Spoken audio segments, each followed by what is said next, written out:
Cédric, 30 ans, est sergent-chef au 21e régiment d'infanterie de marine. 11, attendez, je peux pas être partout à la fois. Là, je suis en cours de reconnaissance du 38, donc 2 minutes.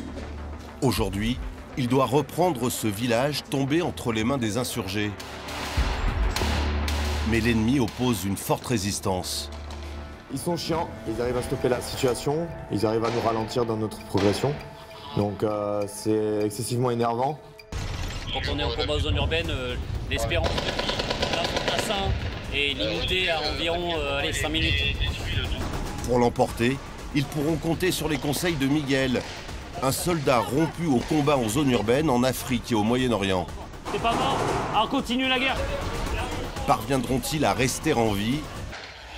Ce matin, Cédric est en première ligne. Si vous avez visuel sur eux, ouverture du feu. Engagé depuis plus de 10 ans, ce chef de groupe revient d'une opération en Afrique. L'ennemi connaît les lieux par cœur.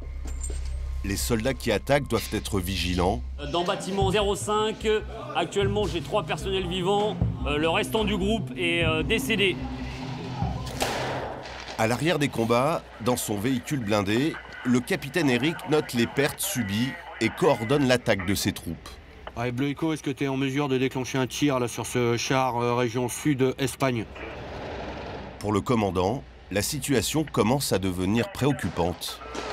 Moi, ce que j'espère, c'est avoir le moins de pertes possible, puisqu'à partir du moment où je perds des hommes, la capacité des sections diminue, et donc à partir de là, on n'est plus en mesure de remplir la mission.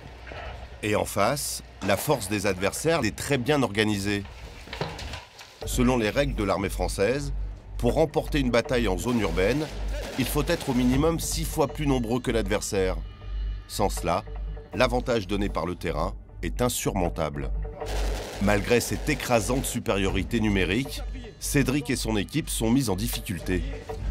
Direct, ils savent vous placer leurs appuis, ils savent vous placer leurs fumigènes, donc c'est vraiment un ennemi très aguerri, donc il connaît très bien la zone.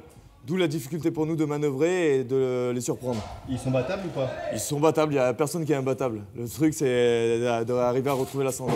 Plus facile à dire qu'à faire. Ok, tu m'appuies, je vais monter. T'es prêt? 1, 2, 3. Les soldats ne progressent presque jamais par les rues principales, trop dangereuses. Dès qu'ils le peuvent, ils passent de maison en maison, à travers des trous dans les murs. Ils s'apprêtent à s'emparer du dernier bâtiment. Sur 2, trop sur 2, l'offensive est un échec. Cédric est indemne, mais beaucoup de soldats sont morts ou gravement blessés. Quelle est votre capacité opérationnelle maintenant, à 17h? Là, à l'heure actuelle, il me reste grosso modo une section. Si je rassemble tous les éléments. Ok.